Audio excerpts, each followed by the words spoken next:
The wooden bench beneath me felt harder with every passing second.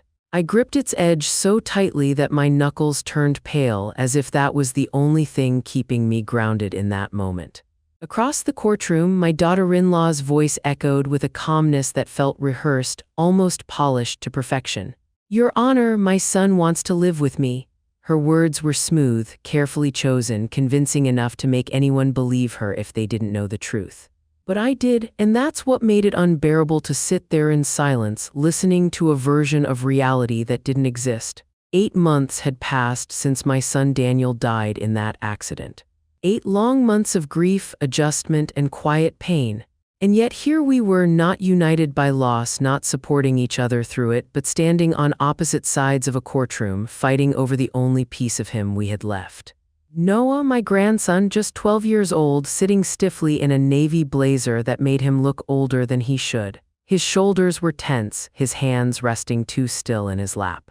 No child should ever have to carry that kind of weight, and yet there he was, right in the middle of it. The judge, a man whose silver hair reflected years of experience, adjusted his glasses and looked directly at Noah.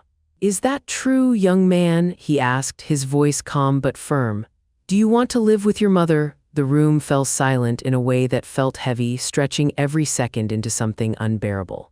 My attorney squeezed my hand gently, trying to reassure me, but deep down I already knew how these things worked. Courts favored biological parents. It didn't matter how many nights Noah had spent at my house.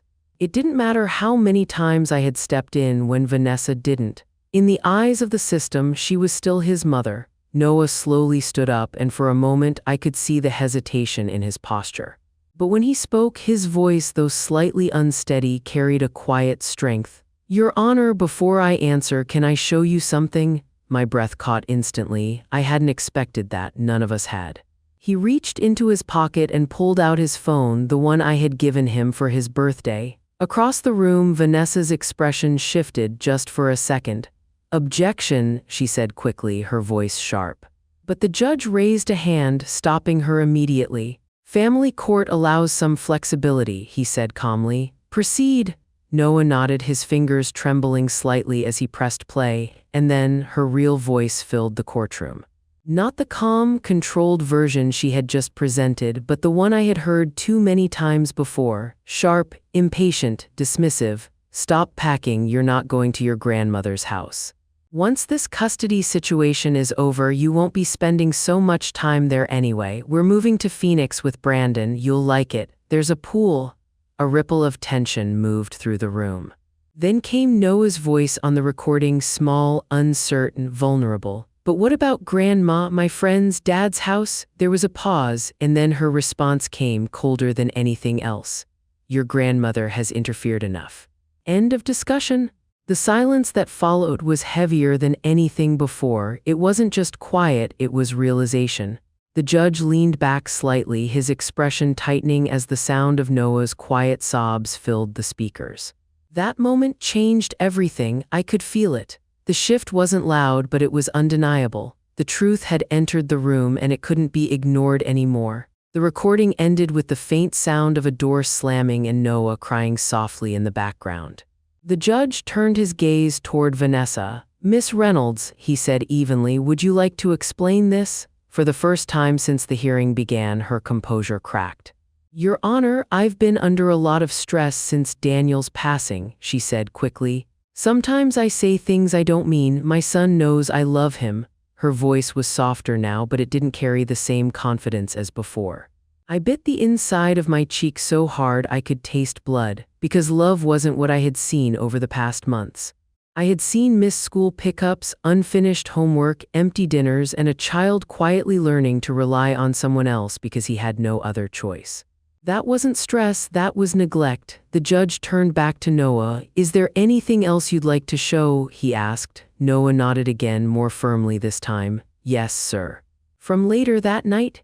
He scrolled through his phone and pressed play again. This time Vanessa's voice was different, not speaking to Noah but to someone else. "Brandon, once I have full custody, we'll have more flexibility with Noah's trust fund. That old woman won't be able to block anything. The house is already mine, but the insurance money is in the trust. Once custody is final, we'll petition to control it completely." Then Brandon's voice followed, low and calculated. "2 million set aside until he's older. Once you're in charge, it'll be easy." Gasps spread across the courtroom. I felt my chest tighten, my heartbeat pounding in my ears. This wasn't just about parenting anymore. This was something else entirely, something planned, something deliberate. The judge removed his glasses slowly, pressing his fingers against the bridge of his nose. "We will take a 30-minute recess," he announced. "When we return, I will hear closing arguments." The room stirred as people began to stand, but everything felt distant to me. My focus was on Noah. In the hallway, he reached for my hand, the way he used to when he was younger. "I'm sorry, Grandma," he whispered. "I didn't want to embarrass Mom, but I had to tell the truth." My heart broke a little hearing that. I pulled him into a hug, holding him tightly. "You have nothing to be sorry for," I said softly. "Nothing at all," because in that moment I realized something important. He wasn't just telling the truth, he was protecting himself, and that meant things were far worse than I had even imagined. When we returned to the courtroom, the atmosphere felt completely different, heavier, more serious. Judge Harrison looked at the documents in front of him, then at Vanessa. "The recordings presented Ray's serious concerns," he said firmly. "Concerns about both financial motivation and parental neglect." Every word felt deliberate, measured, impossible to misinterpret. Then he continued.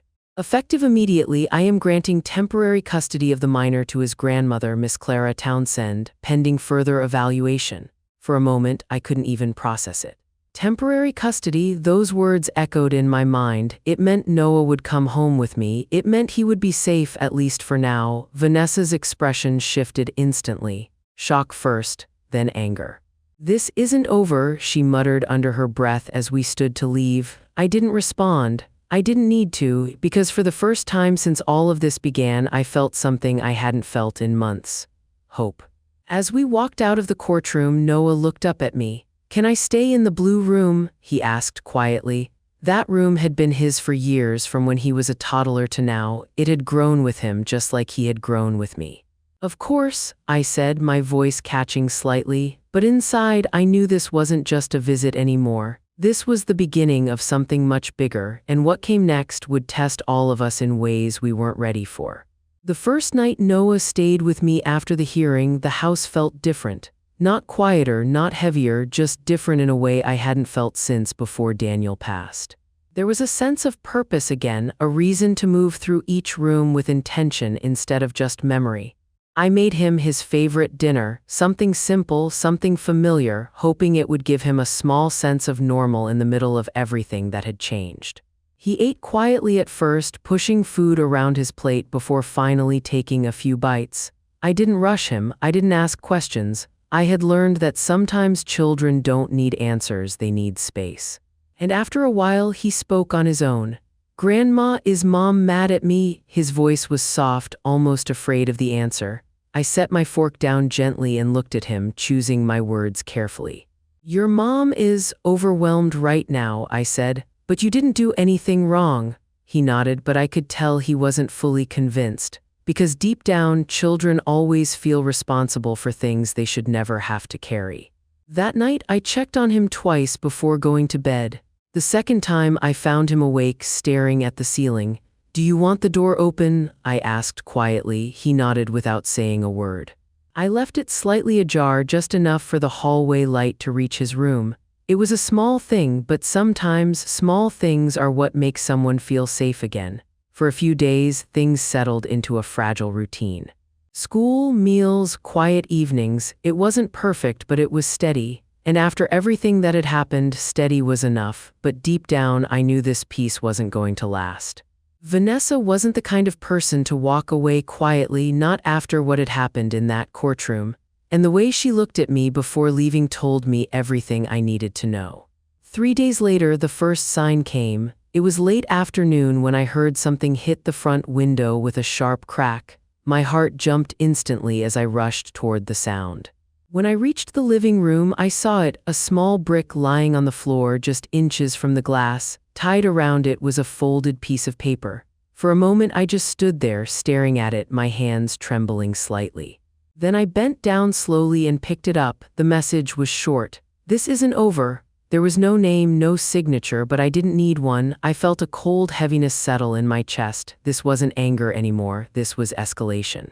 Noah came running into the room, his face pale. "What was that?" he asked, his voice tight. I forced myself to stay calm, folding the paper quickly. "Just something that hit the window," I said gently. "It's nothing you need to worry about."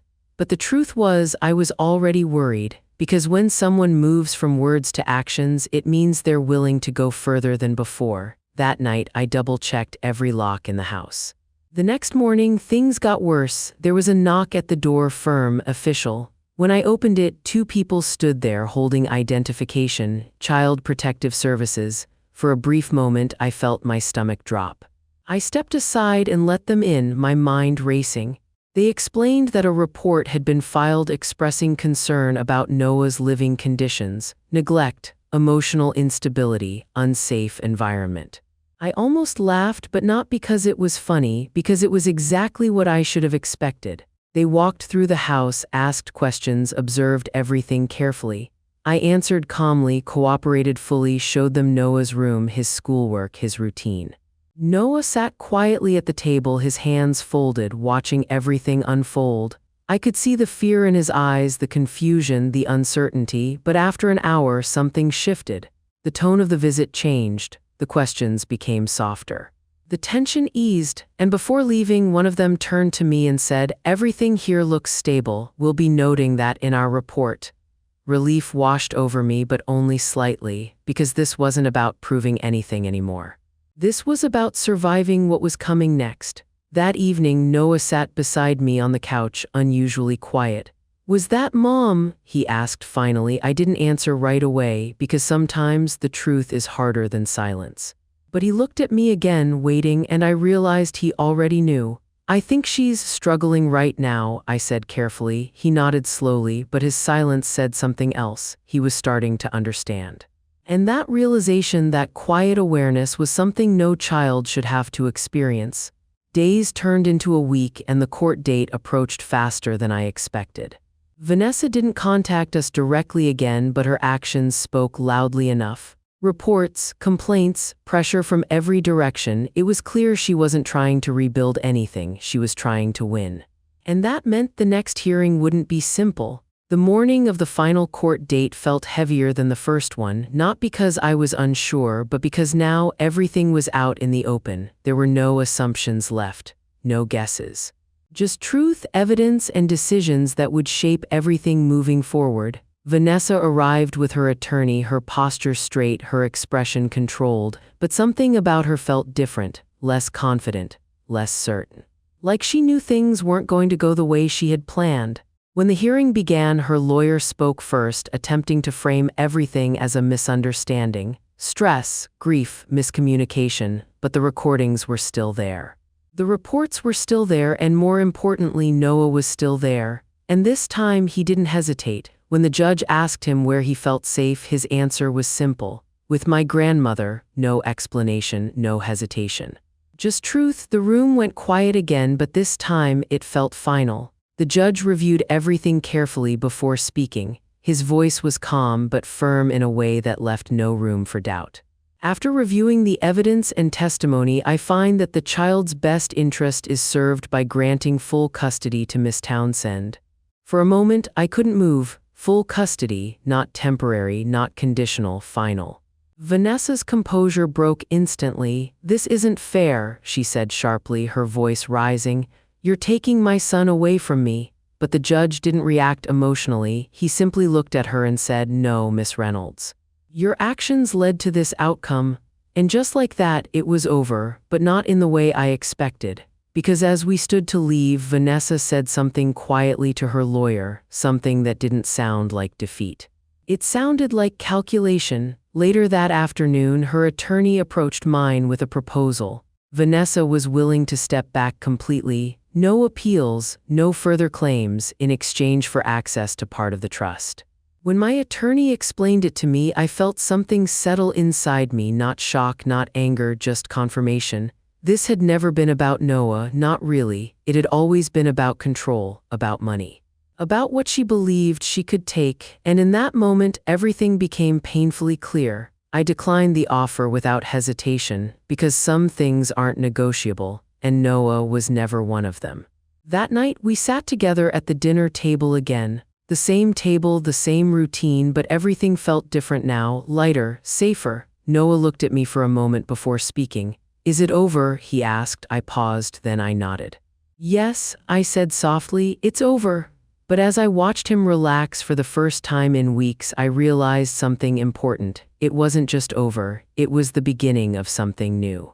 Because sometimes the hardest battles aren't about winning or losing, they're about protecting what matters most. And when everything is stripped away, titles, expectations, assumptions, what remains is simple: trust, safety, and the people who choose to stand by you when it matters the most.